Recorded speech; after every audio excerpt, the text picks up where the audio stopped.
So as I was looking online for content to talk about, primarily in the tech realm, just to get an idea of the landscape and see if there was anything in particular that I should talk about that's like current news.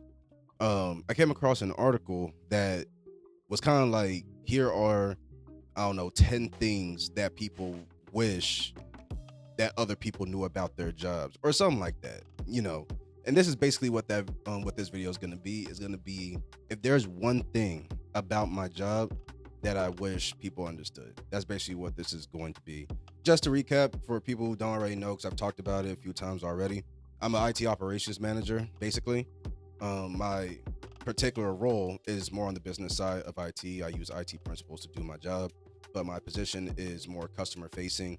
It's not often, but I may be like I may have to engage end users on phone calls, diagnose what's going on with their printer.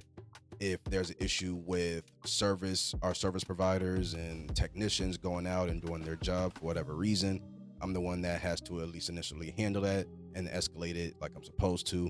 But my job revolves around IT service management, and I usually tell people my job is IT service management slash IT operations. It's not technically inclined. A lot of times when people hear something like this, they think IT management, IT operations management, project management, and the different PMs, are easy six-figure jobs that don't necessarily require much effort. And while there are definitely examples of that, I know it. I've asked my mom, and she said her and some of her coworkers, I'm assuming from the Navy, they've known some project managers to be very relaxed and non-existent in their jobs. But naturally, there's another side to everything. But just like everything else, once that news broke, when the tech wave happened and all that stuff, people were looking to get into project management in particular and Scrum Master, because they're like, I've heard that this is a six-figure job. You can get multiple PM contracts, 2, 3 of them at a time, make 6 figs each, and you're just set. My job is one of those jobs that people would think is just lackluster. One thing I would have to say that I wish people knew about my job that kept me very busy last year in particular, when I was a contractor and I had 2 accounts to be responsible for compared to now when I have one, is the attention to detail that you need to do my job is crazy, especially with my former manager who initially taught me the job and, helped me progress in being better and how to read certain things. And her attention to detail is just different. Her attention to detail is different from most people's. And she tried to, carry that on with me and train me in that same type of realm. And I think I'm still not all the way there. Her ability to know what platform to use when faced with a certain situation, and also knowing if you have a different resource that is not typical, like we have access to it, we're supposed to use it, but at the same time it doesn't have like a dominant use case. Like when you see this, you're supposed to pull that. It's one of those tools that's like, if you know how to use it, then it can be useful when diagnosing certain things, but it's not one of our main tools to use on a day in, day out basis. I can speak to that. When it came to like my attention to detail was easily one of the top 2 things that I kept having to be like reminded of when it came to deducing what's wrong with a case, just streamlining that process so that I don't email people unnecessarily and then you sit and wait hours for them to get back to you to answer a question that you probably could have spent 5, 10 to 15 minutes doing some research and figuring out. And that one little thing could have sped the case along hours because you don't need to wait for somebody else to come back to you with an answer. So my attention to detail was repeatedly tapped on, and I was constantly reminded that I needed to make it a point to improve that. And it's a good thing to have just for your job in general and just anything. Like even if you go into business for yourself, your attention to detail needs to be on point, probably more than the average person. It's definitely something that I think a lot of people, because they think you're not an engineer, you're not a solutions architect, you're not a enterprise architect, stuff like that. So the technical know-how, while I have it and it does apply, it's very low level compared to other jobs. A lot of people will instantly take that as easy. When there were days, and granted, my entire time I've been doing this job, both as full-time and as a contractor, when I was a contractor last year, both times I never went into a workspace. I never went to an office. This is completely remote. And yet, There were many times where I needed every minute I could get to go over cases, to escalate things, to get contact information, point of contact information from customers, because cases are being held up just because we have a bad phone number and whatever. Making sure that our asset register, as my old manager would call it, basically the list of devices in the company's fleet match what's supposed to be active, what's not supposed to be active. Make sure I keep up with their requests to add this device to the fleet, remove this or decommission this from the fleet, change locations, update this IP address. Me proactively going over another list that has all the devices that are not networked or that have been offline, figuring out why do we have devices that have been offline for as long as a year, if not longer, as well as focusing on the ones that just went offline.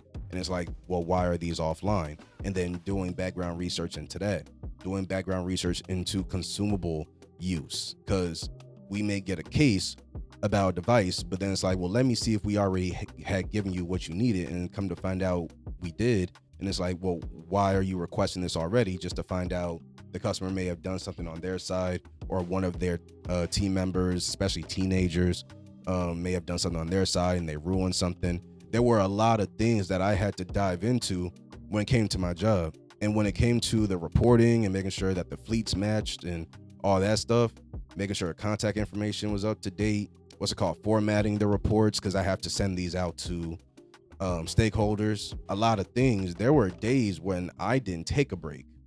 And again, I worked at home. I have not had to set foot into a workplace. So a lot of people may hear my job, think of what I have to do. It's incident management, it's asset management. I would say those are the top two things. You can throw in a little bit of knowledge management, just a tad, but I don't have to keep up with the knowledge articles that we use. I'm not really limited to the information I can share with our customers to make sure that they have everything they need to solve a problem when they submit a case, all that stuff. It's not technically inclined, and a lot of people will think it's easy just because it's between those 2 to 3 realms of IT service management, as well as a tad of IT operations knowledge as well. Because even though it's not my job to diagnose and to fix certain supply issues or hardware issues, when you submit a case and there's something wrong with the device, me having that knowledge is still good. I already had a little bit of knowledge before, but this is why I stress or in past videos I have stressed, asking the question, even if you're not in the technical part of tech or a technical part of IT, should you understand networking concepts? And personally, I say yes, because just by me understanding basic networking concepts, I've known just a bit more than other people who are in the same position as me. And we don't usually have to touch that, but it's still good to know, because one of the main things with my job is I may not be able to ask, certain, credentials or for certain pieces of information from either my manager or of the end user, because it will require us to have access into our customer's corporate network. I'm most likely going to post it, so I'll give you like a little bit of a sneak peek. I made another video going over the relationship between vulnerabilities, risks, and threats when you're dealing with computer systems. And vulnerabilities are openings that you give your opponent, the threat, your op, the chance to do something bad to you by using that vulnerability. It may make the customer's life a little bit easier, and in turn our life a little bit easier, if they gave us access to their corporate network. But that would also serve as a vulnerability or an opening that if we have bad people on our side that can take advantage of our access and do bad things to our customer in their corporate network and mess their whole system up.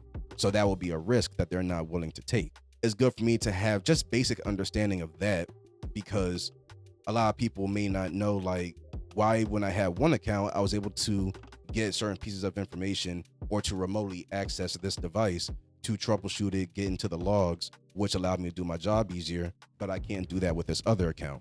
And it's literally as simple as this customer will not allow us access into their corporate network because it runs the risk that we'll do something bad to them.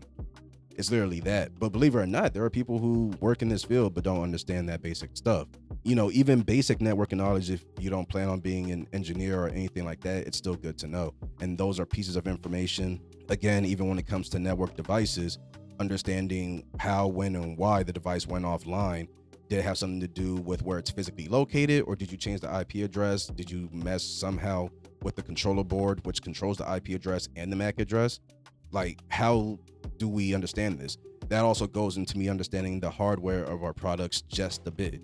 So the list goes on and on. I'll try not to bore y'all with it, but that's something I wish people knew about my job and took into consideration. And even bigger than my job, I'm gonna say jobs like mine that are considered more on the business side or administrative side of things and leverage tech knowledge to some degree, but we're not the engineers or the architects that have to do certain things. Or if an application goes down and we don't have access, it's a networking issue, it's a security issue, whatever the case may be, we're not the ones who control that. We're not the ones that deal with access control and other stuff like that. And a lot of people will not realize our job is still can get very busy and very sloppy very quick if our attention to detail is not up to par. At least that's been my experience. So if I had to offer that, one little nugget, one little detail, if you're going to tech, if that's a thing, but you want to make it a point to be on the business side, could you end up with a job that's super lofty and you get paid a good bit for not doing a whole bunch of anything? Definitely. There are jobs like that, everywhere. But assuming you get a job that's going to keep you busy to some degree, your attention to detail is still going to need to be good. It doesn't just apply if you're a coder, a developer, engineer, or architect of some kind. Even like the operations managers and people like that, you still need to understand those concepts and know how to serve as a translator, not only between your side, the business, and the customer, but also between people within your own company and your own team, or that's part of a different team. Maybe they're an account manager or something like that, so they don't understand that type of lingo either. You need to know a good amount of things and know when to use certain things, how to say certain things, and also to stay on top of all this in a timely fashion. So yeah, there were moments where it was a lot, but overall, I love what I do. I don't hate it. It's just you have some days that are busier than others, just like any other job. So I go and leave that here. That's one thing I wish everyone knew about my job or jobs like mine, and take it as a little bit of insight if you want to get into this line of work, if you're trying to figure out what sector of IT or what sector of tech at large you want to get into. Maybe this helped you deduce what type of jobs. Do you want to be on the project management, program, portfolio management, IT operations, IT manager, other things like that, service delivery manager, even service delivery engineering, that is a thing. Just asset management, incident management of any kind. Do you want to be on that side, or do you want to be more on the technical engineering architecture side of things? That hopefully that helped clear up, that type of decision just a bit. But I'll go ahead and leave that video off here, guys. If you have any comments, feedback, suggestions, anything like that, go ahead and hit me in the comment section below. I'll see you guys in the next one. Later.